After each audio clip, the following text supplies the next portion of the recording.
I'm Liz Williams. I'm the founder of the Southern Food and Beverage Museum, and I am here today to make shrimp Creole.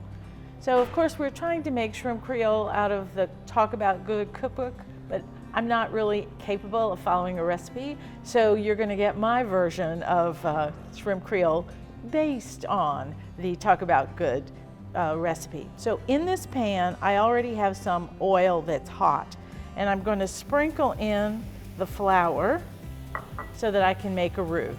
So this is going to brown just a little bit. I'm not making a gumbo roux, so it won't be really dark. This is going to be just a little brown roux that we'll have to make a sauce espagnole. So in addition to this, we are going to be using shrimp. I'm going to have some Trinity and some fresh tomatoes.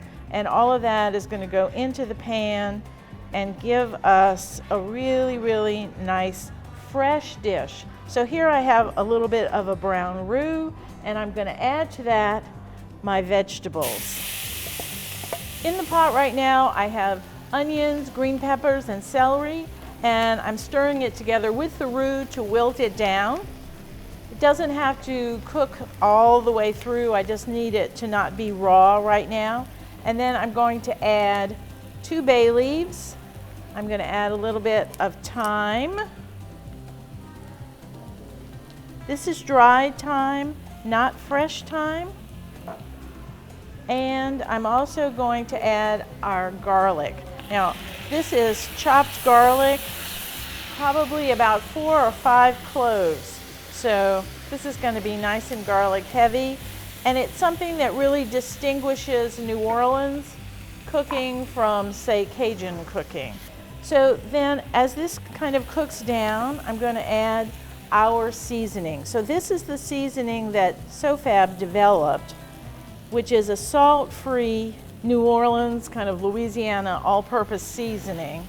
And that includes black pepper, cayenne pepper, paprika, a little bit of cloves, and more garlic powder, and some dried oregano, and some thyme. And now, as this is cooking, I'm going to add the shrimp. Before the shrimp starts to turn pink, I'm going to add fresh tomatoes. It's really important that you add fresh tomatoes, not canned. So these fresh tomatoes have been processed in the food processor to break them up into a kind of a sauce. But this dish is really bright and tastes delicious because the tomatoes are fresh and not canned. Canned tomatoes have their own flavor, and they definitely have a place in cooking, but not in this dish. So you can see that the roux is starting to bind the tomato together, and it's turning into a sauce, which is just what you want. And we will cook it long enough to have the shrimp turn pink, and then it's done. So this is really a quick dish. It's not long cooking, and that's really a nice thing. So it takes only about 2 minutes for the shrimp to start to turn pink. And the last thing that you want to do is to have overcooked shrimp. So be really careful at this point.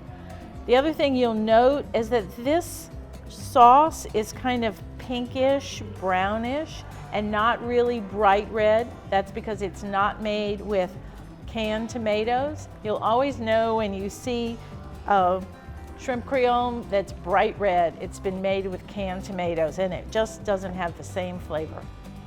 And this is going to be served over rice, and I'll be looking forward to eating it.